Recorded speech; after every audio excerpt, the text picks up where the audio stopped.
মন দিয়ে কথাগুলি শুনুন। ইংরেজি শিক্ষা হারাম হারাম বলে আমরা হুজুরেরা সাধারণ শিক্ষাটা তুলে দিলাম মুশরিক ও খ্রিস্টানদের হাতে।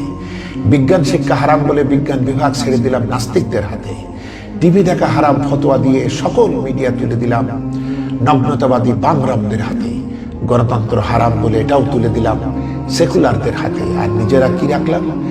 খানকা, মাজার, মাদ্রাসা, মসজিদ আর ঝাড়ফুঁক মাদুলি ব্যবসা। পার্লামেন্টে আমরা না গিয়ে সেখানে পাঠালাম ইসলামী জ্ঞানে অজ্ঞ এক শ্রেণীর বিজ্ঞদেরকে।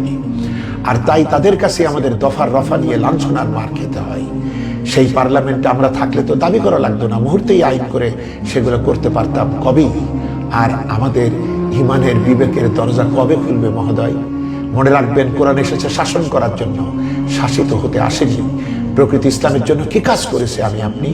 আল্লাহ রাসূল সাল্লাল্লাহু আলাইহি ওয়াসাল্লাম পৃথিবীতে এসেছেন কোরআনের বিধান কায়েমের জন্য, এবং তিনি 10টি বছর কোরআন দিয়ে রাষ্ট্র পরিচালনা করে দেখিয়ে দিয়েছেন।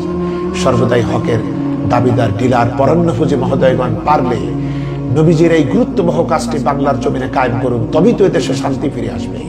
অতএব কোরআনের শাসনের জন্য ভেদাভেদ ভুলে আসুন, ঐক্যবদ্ধ হই, নতুবা দুনিয়া আখেরাত আমাদের বরবাদ হবে আর অধপতনের অতল তলদেশে নিপতিত হবে মানবতা।